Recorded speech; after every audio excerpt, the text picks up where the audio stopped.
One of the first things I noticed when I started stitching on these wood ornaments is that your thread is now passing through a very abrasive location.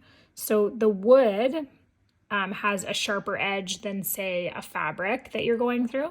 So this wood curve of the hole is going to be more damaging to your thread than a fabric per se.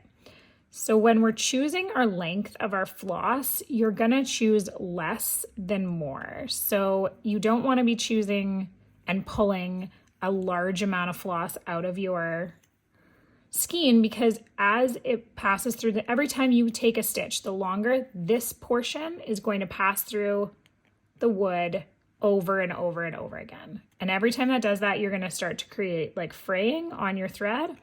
So a shorter amount of floss is going to pass through less times, creating less fraying, and your thread is going to stay nicer. So I suggest taking, again, normally I suggest a full arm's length. In this case, I suggest about from your fingertips to your bicep. So not quite all the way to your shoulder, about 25% less than normal, just enough that you aren't changing it all the time, but not having to destroy your thread. So just taking less is going to be more helpful.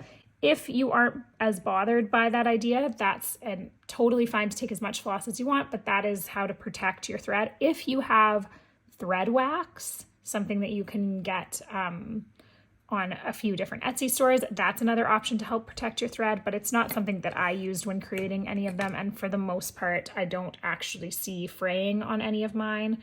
I just used a normal amount of floss, just under an arm's length, and it didn't become a problem.